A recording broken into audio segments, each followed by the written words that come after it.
If you're eating at these 7 well-known restaurants, you might be putting your health at real risk. We went through every major chain operating in the UK, their suppliers, their ingredients, and the actual conditions inside their kitchens, to uncover the worst offenders you're much better off avoiding completely. If you're interested in this topic, hit the like button, subscribe, and type "interested" in the comments. And I will give you a heart. Let's start with Wetherspoons. Walk into one and you'll see the menu promising freshly cooked meals at prices that look almost impossible. And they are. Because here's what really happens behind the scenes. Your curry doesn't come simmering on the stove. It arrives frozen, sealed inside a plastic bag. Staff stick it in the microwave for 2 to 3 minutes. Your rice? Another 2 minutes in the microwave. That pasta dish? Microwaved. Even breakfast, those poached eggs aren't cracked fresh. They come pre-poached in plastic bags and get reheated for service. The bacon you think is cooked to order is actually pre-cooked and just warmed on the grill to give it those nice-looking char marks. Employees even have a nickname for the microwave, Chef Mike, because it cooks most of what you're eating. A former chef who spent 5 years working at Wetherspoons confirmed the bit no one wants to hear. The steaks always looked awful. I never ate one myself. And that's not a small detail.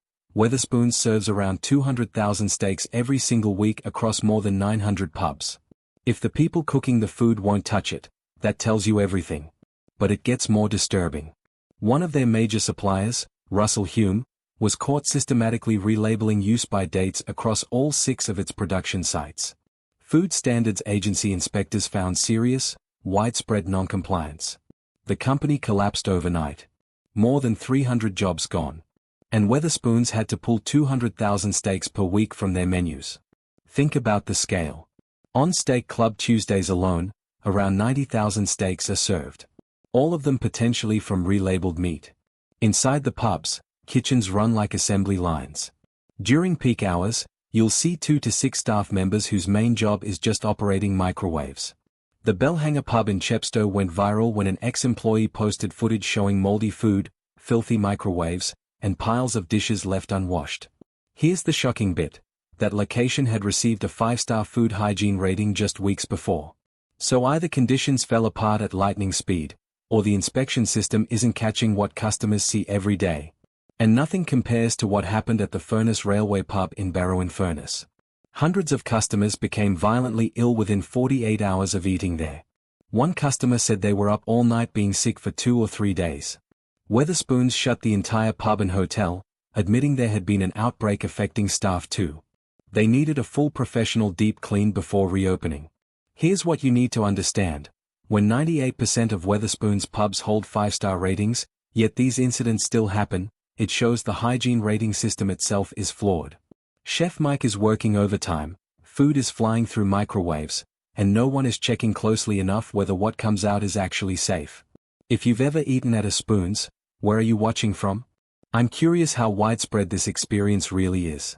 Now let's talk about Nando's, and this isn't about dry chicken or long queues.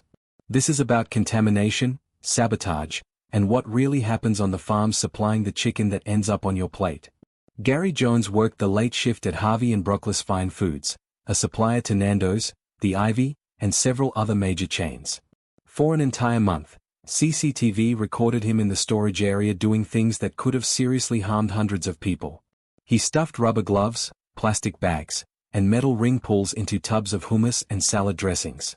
He tampered with sauces, mixing fish sauce into products meant for people with fish allergies. He blended sesame and chili sauces into items that shouldn't contain either. And on some nights, cameras showed him adding an unidentified substance into raw ingredients prepared for the next day.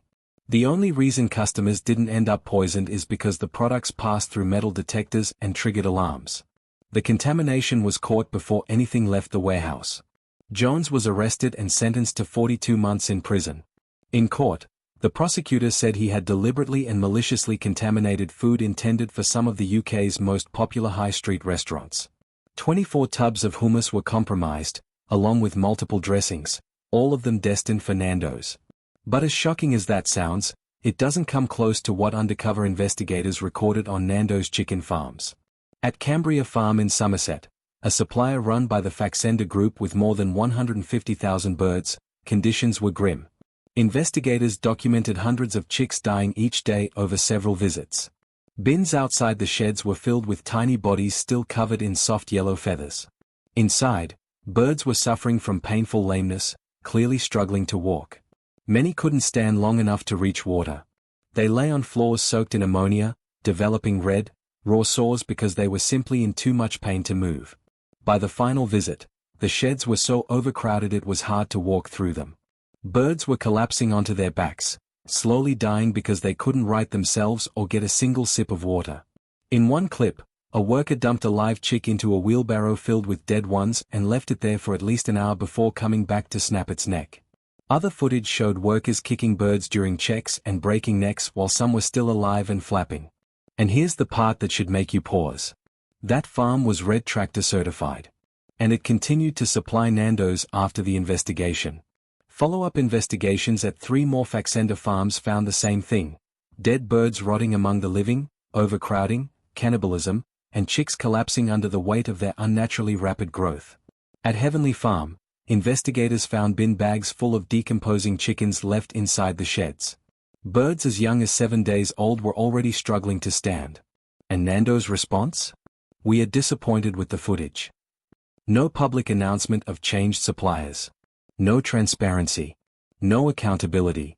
The farm stayed open. The chicken kept coming. So the next time you bite into a piece of piri-piri chicken, just remember, it may have lived its whole life in ammonia-soaked litter, unable to walk, suffering until the moment workers kicked it across a shed or snapped its neck. Where are you watching from, by the way? It helps me see how far these restaurant stories reach across the UK. Alright, let's get into KFC, because what happened here wasn't just a small mistake. It was a national breakdown, the kind of chaos you only see when someone tries to cut corners the size of football pitches. If you were in the UK when this happened, you'll remember how dramatic it was. People were genuinely distressed. You'd pull up to KFC, craving a bucket, picturing those hot wings in your mind, and the poor staff at the counter had to tell you, "Sorry, we've got no chicken." The look on people's faces said everything. It was heartbreak on a national scale. And this wasn't a little shortage. Not a supply issue in 3 or 4 stores. It was 750 KFCs across the UK shutting down. You can imagine the emotional damage that caused. Here's how the catastrophe started. KFC decided to switch logistics partners. They left Bidvest, who had a sensible network of 6 warehouses handling deliveries smoothly, for DHL, a company with barely any experience in handling fresh food for a chain this huge. DHL said, confidently, that they could run the entire country's chicken supply out of one warehouse in Rugby. One building. Supplying every KFC in the UK. It sounds like the setup to a joke, and honestly, the punchline came quickly. Within 4 days, the whole operation collapsed. Drivers were stuck outside the warehouse for hours waiting to unload because the depot wasn't ready. Chicken sat in lorries getting warmer by the minute, turning into something no one would want near a fryer. And, just to add a bit more embarrassment, that Rugby warehouse wasn't even fully registered with local authorities to store chilled food when they started the switch. Imagine launching a national chicken supply chain without sorting out the paperwork. It's the kind of mistake you'd expect from a teenager trying to open a lemonade stand, not one of the biggest fast food chains on the planet. Their delivery model had no room for mistakes, and they made the biggest one possible. The UK entered what people were calling the chicken crisis. Social media turned it into a full-blown meltdown. People were tweeting like their favorite football team had been relegated. Some were even driving long distances to neighboring towns in the desperate hope those branches still had chicken. It was chaos. KFC tried to soften the blow with their famous FCK advert, the one with the empty bucket and the letters rearranged. It was funny, clever, and it went viral instantly. They won awards for it, and people praised them for owning up to the disaster with humor. But the advert didn't mention the important part. KFC chose the cheapest logistics option. They cut off their previous supplier overnight with no transition period. They replaced a stable 6-warehouse network with a single depot, hoped for the best, and rolled the dice with the entire country's chicken supply. That advert was basically a polite way of admitting they'd caused a disaster through cost-cutting, without saying it out loud. And the chaos wasn't restricted to the supply chain. Inside some KFC kitchens, things were going terribly wrong too. The Leytonstone KFC in East London is the example nobody forgets. A customer opened their cheeseburger and found rat droppings inside the wrapper. Not on the floor, not in a dusty corner, but actually sitting there inside the wrapper next to the food. Inspectors arrived and uncovered something far worse. They discovered decomposing mouse remains throughout the premises, droppings across the main cooking area, more droppings close to the utensils used to prepare and serve food, and traces of droppings in the hot holding section where meals sit before being handed to customers. They even found droppings inside a box of caramel drizzle sauce. When the dessert toppings are contaminated, you know the entire place has been overrun for a very long time. The store had a pest control company contracted for twice-monthly inspections, but somehow none of this was spotted. The branch had to be closed for 10 days, customers were told to leave immediately, and the business was fined heavily. In total, the penalties reached nearly £25,000. And this wasn't a one-off. The Bicester KFC in Oxfordshire faced prosecution after inspectors found cockroach infestations, dead flies, and filthy preparation areas. That case ended with fines and costs of more than £37,000. To make matters worse, recent UK testing found that nearly 40% of frozen chicken samples had undeclared added water. So customers were paying full chicken prices for something bulked out like a cheap drink at a nightclub. Employees also painted a picture of stores running completely off the rails. Some said no one wore gloves. Others said dishes weren't properly washed, just sprayed down and put back. Some admitted people smoked weed in the back near storage. And there were stories of managers sitting in the office while the youngest staff members ran the entire shift, from taking orders to cooking to cleaning. So, when a chicken restaurant can't secure chicken for a week because they chose the cheapest bidder, and some branches are serving food from kitchens overrun with rats, you're not getting finger-licking good. You're getting whatever chaos survived that day. If you're done trusting fast food kitchens blindly, type "never again" in the comments. It helps this reach more people who need to see the truth behind these restaurants. Now let's talk about Greggs, the nation's comfort zone. The place you run to when life gets messy, when you're late for work, when you need a sausage roll to reset your entire personality. Greggs feels safe. It feels friendly. It feels like the one chain that would never betray you. Unfortunately, Greggs has some explaining to do. In January 2025, the Food Standards Agency issued an urgent allergy alert that genuinely stunned people. Greggs 2-pack steak bakes, sold at Iceland, were found to be filled with sausage, bean, and cheese melt instead, a completely different product, and that different product contained sulfites. If you're asthmatic or sensitive, sulfites can trigger breathing problems and severe allergic reactions. The packaging didn't mention it. The wrong product was in the wrong box, going into people's homes without any warning. Nobody knows how many packs customers bought before the recall. And that mix-up is what opened the door to a much bigger truth Greggs never advertises. The freshly baked story isn't exactly what people think it is. Greggs markets itself as if the pastries are lovingly made in the back by cheerful staff who grew up rolling dough. But the real process is far more industrial. All of the savory pastries, sausage rolls, steak bakes, chicken bakes, cheese, and onion bakes, are made at large manufacturing sites across the UK. They arrive at Greggs shops completely frozen, ready to be baked from frozen in the in-store ovens. Now, technically, they aren't lying when they say freshly baked. The products are baked in the shop. But here's the part customers never realize. The display counters where they sit after baking aren't heated at all. They look warm because of the lights, but the lights are purely decorative. The food cools quickly, which explains why your sausage roll sometimes feels like it's halfway back to being frozen by the time you bite it. Why do they do this? Simple. VAT avoidance. Hot food carries 20% VAT. By letting the food cool naturally and keeping the counter unheated, Greggs legally avoids that tax. So when you're wondering why your bake feels like it's at room temperature, it's not bad luck, it's economics. A former Greggs manager even admitted that the only way to get genuinely hot food is to arrive at the exact moment a fresh batch comes out of the oven. Otherwise, that display unit is basically a docented museum. Then there's the frozen range sold at Iceland and Tesco. Customers often notice the Iceland versions taste different and have more air pockets or runny filling. That's because they're exactly the same products Greggs uses. The only difference is you're reheating them at home instead of letting Greggs do it for you. And behind the scenes, Staff describe a very different Greg's experience from the cozy one customers imagine. Many said stores are regularly understaffed, and managers receive very little HR training, which leads to issues getting ignored. One employee summed it up bluntly: the only real perk is free coffee on shift. So when you put it all together, the frozen products, the room temperature displays, the allergy recall, and the pressure behind the counter, Greg starts looking a lot less like a warm, friendly bakery and a lot more like a factory with a shop front. If this changed how you see Greg's even a little, type "Wake Up UK" in the comments. It helps push this out to more people who think their sausage roll came from the back like magic. Subway is one of those places people pick when they want to feel like they are making a healthier choice. You walk in and think, at least it's not a greasy burger. You watch the ingredients laid out like a rainbow, the staff assemble your sandwich right in front of you, the bread smells warm, the tuna looks, well, tuna-ish. It all feels wholesome. Except it isn't.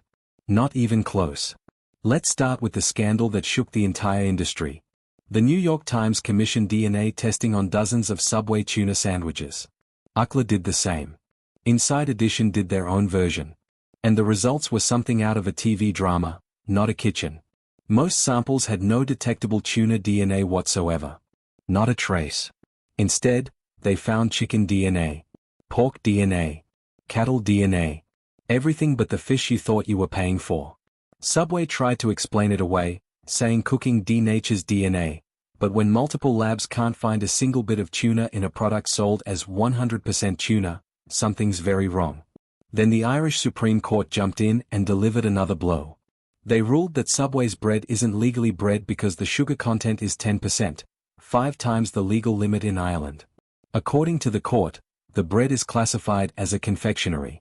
So yes, technically, you're eating cake with meatballs in it. But the most disturbing part doesn't come from scientists, journalists, or courts. It comes from Subway employees themselves, the people actually handling the food. Workers from across the UK have admitted that managers routinely rip off expiration labels and replace them with fresh ones. One employee posted a video with the caption, "My boss makes us change the day dots. Food is nasty and spoiled." Another said they were told to scrape the moldy bits off tomatoes, chop them up, and make them look fresh again. One person admitted chicken teriyaki, which should be thrown out on day 5, would sometimes stay out until day 9 because staff simply changed the label over and over. The tuna? According to employees, it was always older than it should have been. Some stores would mix old tuna with new tuna and hope no one noticed. One worker even confessed they had frozen bread sitting in storage for over a year. The yeast had died, so the bread wouldn't rise. Staff were told to use it anyway. And if all of that sounds unbelievable, let's talk about the UK branch that made headlines for one of the most revolting incidents ever recorded. At the Brownhill subway, an employee named Richard Benjamin Shannon was caught on camera stuffing lettuce up his nose, blowing it back out into the serving container, spitting into the food, and then walking around like nothing happened. He was arrested, charged with intentionally contaminating food, and rightfully dragged through court. Another store, the Enfield Town subway, was inspected and found to have mouse droppings around the seating area, more droppings near the waste pipe, a live mouse stuck to a glue trap, drain flies throughout the premises, and even more droppings stored near the caramel drizzle sauce. The fines were massive, but the damage to customer trust was even bigger. And just when you think that's enough madness for one restaurant chain, here's a final twist. A recent Plymouth subway was caught displaying a fake 4-star hygiene rating on the window.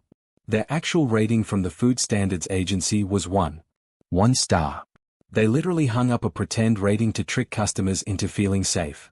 When staff are changing expiration labels, when multiple labs can't find tuna in your tuna sandwich, when the courts say your bread is actually cake, and when employees are caught on camera blowing lettuce out of their nose into the food, you're not eating fresh. You're eating whatever survived the shift. If this made you rethink Subway even a little, type "This is insane" in the comments. It helps push this story to more people who still believe that tuna footlong is actually tuna. Let's move on to McDonald's, the biggest name in fast food, the place nearly every British kid has begged to go at some point, and the chain people trust by default. It feels predictable. It feels familiar. You think you know what you're getting. A cheeseburger tastes like a cheeseburger in London, Liverpool, Leeds, Glasgow. It's the same everywhere. That's the whole point.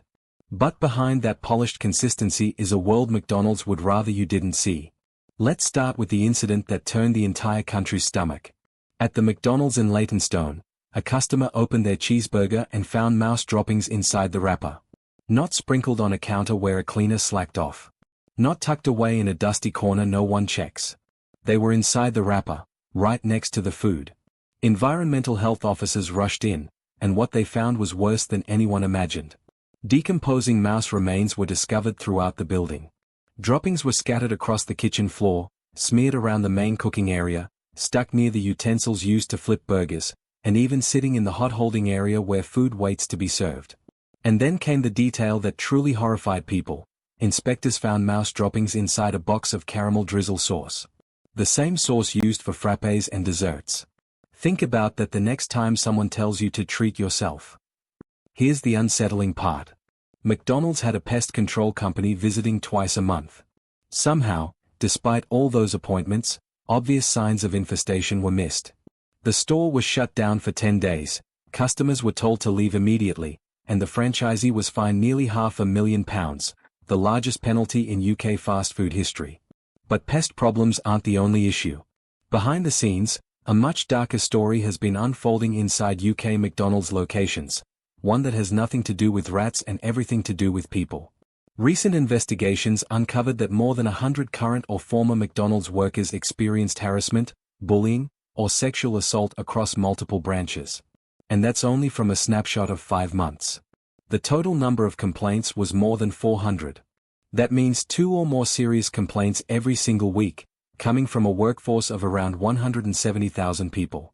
When a chain is that big and the complaints are that frequent, something is structurally broken. Then there's the infamous ice cream machine problem. You've probably noticed how McFlurries and milkshakes always seem unavailable. It became a global running joke, but the truth behind it isn't funny at all. McDonald's uses Taylor-brand ice cream machines, and these machines are incredibly sensitive. If the cleaning cycle fails, the machine locks itself, and only a Taylor-certified technician can reactivate it. That sounds safe and responsible, until you hear what inspectors discovered.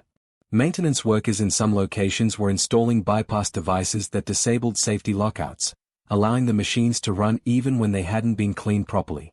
Taylor themselves warned this creates a serious health risk because dairy left inside the machine can spoil, grow bacteria, and contaminate everything that comes out of it. One former employee described finding weird white alive things floating inside the machine tray, and the staff still served ice cream from it because the machine refused to shut down, thanks to the bypass. And it doesn't stop there. Ice machines in some restaurants were found full of mold, black sludge, sticky residue, and dirt buildup. One worker in Louisiana posted photos online showing the inside of the machine coated in grime that looked like it had been growing there since 1994. He was fired for exposing it. In many branches, night shifts run on skeleton crews. 3 or 4 people, sometimes teenagers, trying to run an entire McDonald's through the night. One 18-year-old worker reported being scheduled for 7 consecutive night shifts from 8:15 p.m. to 6:15 a.m., with only a 45-minute break. Between midnight and 5 in the morning, they only earn £1 more per hour. Exhaustion leads to mistakes. Mistakes lead to unsafe kitchens. Unsafe kitchens lead to stories like the ones above. To McDonald's credit, they have exceptional beef sourcing transparency. Their burgers are 100% British and Irish beef, no fillers, no mechanically separated meat, no binders. They talk about this publicly and proudly. But when journalists ask McDonald's where their chicken comes from, which farms, which suppliers, which welfare standards, McDonald's refuses to disclose any specifics. Complete silence.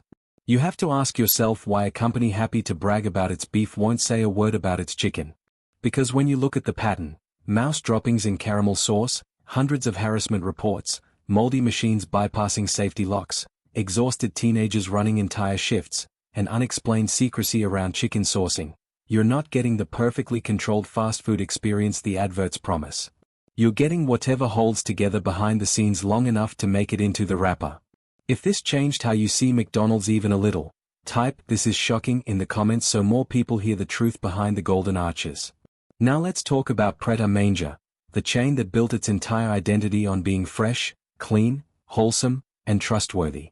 Pret is the place people go when they want to feel responsible. You know the vibe. I'm not having fast food, I'm having Pret. I'm making good choices. The branding is warm, simple, almost gentle.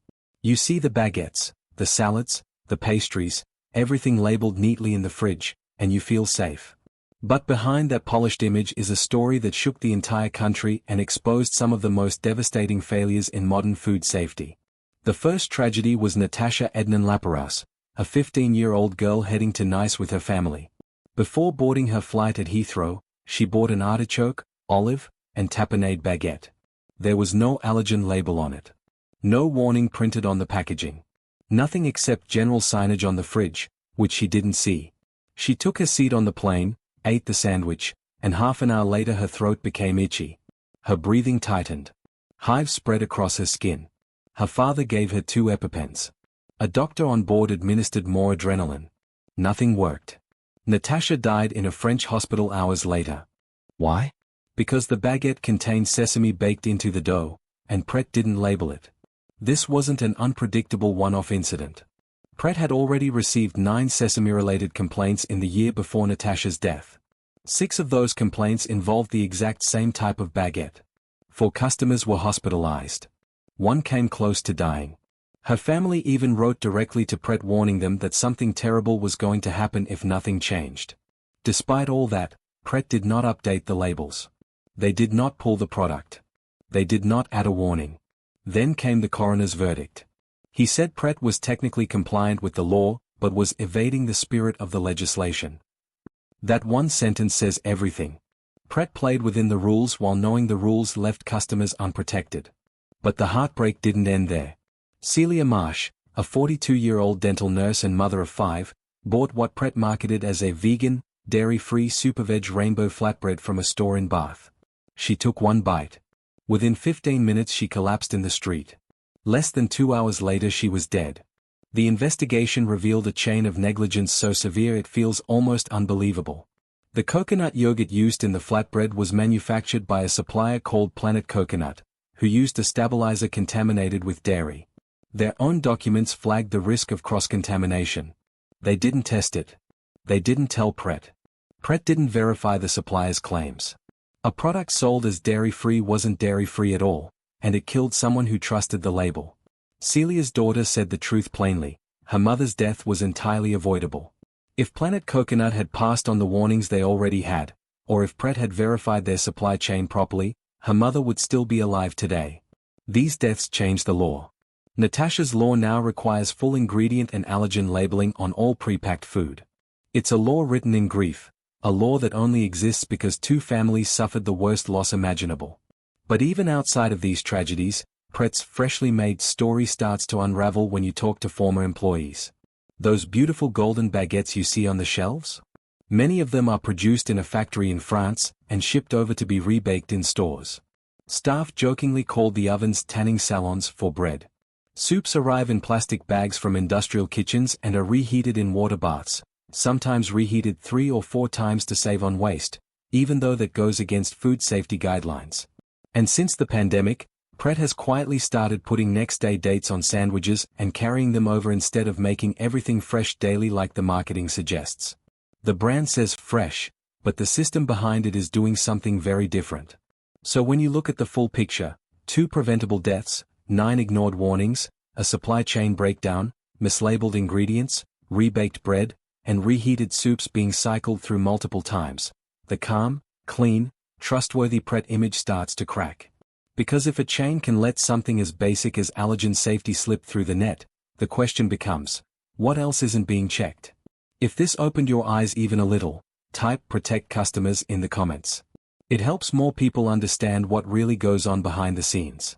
After everything we've covered, Wetherspoon's microwaving half the menu, Nando's farms full of suffering birds, KFC battling rats, Subway serving mystery meat, Greg's selling frozen food disguised as fresh, and Pret making fatal mistakes, you'd think the system watching over all of this would be rock solid. You'd imagine there's a strict network of inspectors catching problems before customers ever suffer for them. But the truth is much darker. Right now, over 100,000 food premises in the UK are overdue for safety inspections. That includes restaurants, takeaways, cafes, bakeries, pubs, and everywhere else people grab food without thinking twice. These inspections don't stay overdue for a week or two, some wait months, some wait years. In Scotland, 1 in 5 food safety roles is vacant. Entire regions are trying to protect millions of customers with only a fraction of the staff they actually need. And the problem doesn't stop at staffing. Food sampling, which is the process of taking real food from real venues and testing it for contamination, allergens, or fraud, has fallen by 79%. That means 4 out of every 5 opportunities to catch a problem simply aren't happening anymore. The safety net has holes so big you could drive a delivery lorry straight through it. Even worse, the UK used to have 9 public analyst labs. These are the laboratories that test food samples, confirm contamination, and provide evidence for prosecutions. Today, only 5 remain. When fewer labs exist, fewer samples get tested, fewer cases get investigated, and fewer companies get held accountable. Food crime, things like mislabeling, contamination, substitution, expired products being relabeled, or false allergens, costs the UK economy £2 billion every year. Yet despite more than 600 suspected cases annually, only around 16 prosecutions actually make it to court. Think about how tiny that number is compared to the scale of the problem. This is the environment where rats slip into kitchens unnoticed. Where chicken farms get away with cruelty because inspections are rare. Where employees can relabel expired food without fear. Where allergens are mismanaged until someone dies. Where some chains fake hygiene ratings in their windows because the system relies on trust instead of enforcement. This isn't happening because businesses are too clever to get caught. It's happening because the watchdog simply doesn't have enough eyes left to watch. And while the marketing says fresh, quality, responsibly sourced, carefully prepared, and safe, the reality is that much of the UK's food system is running on goodwill, shortcuts, and luck. Some chains care. Some don't. And the truth is, there's no one checking often enough to tell the difference. The worst part is how invisible all of this is. Most customers walk into a restaurant assuming that the hygiene rating represents the current state of the kitchen, not the last inspection from 18 months ago. Most assume the ingredients are clean because they look clean. They assume the workers are trained because they wear a uniform.